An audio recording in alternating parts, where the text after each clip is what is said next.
Hey everyone, West Coast Muscle Saws. Here's that Silvey timberjack pump.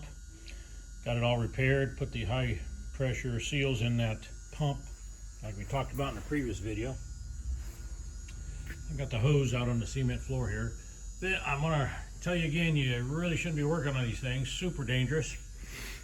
That gauge red line's at 5,000. It'll go up to 10,000. And can you imagine having a couple of those big rams in a big tree, and that tree setting back? The amount of pressure that it puts on this system, it's unbelievable. Like I said, very dangerous. Anyway, got those seals put in. The way this works, this is the fill cap, and also that's the vent, and of course it's got to be vented when you're working on it. So you pull out this keeper, put it back in when you're transporting it, keep from leaking. It's got a speed change on the pump from long stroke to short stroke. Loosen this knob up, slide that handle back and forth, and you can change the speed and leverage to when you when you really got this under pressure and you're really jacking a tree over. It really gets hard to pump when you're in the high speed, so you change it to the low speed.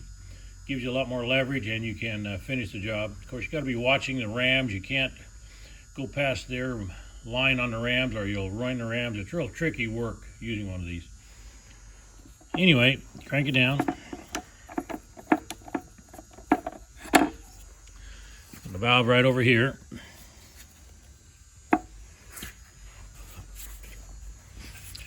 And then you just pump, and you watch that gauge. We red line at 5,000 psi. Right there's red line. Getting very hard to pump. And you can pump this right on up to, you shouldn't, 10,000 psi. And like I said again, when that tree sets back, it just creates more pressure on that hose. And you really got to be paying attention and release that valve and get out of the way and run like hell. Anyway, don't recommend them being worked on, but I used to work on these all the time. It's ready to go. Got any questions? You know I get a little chainsaw guy.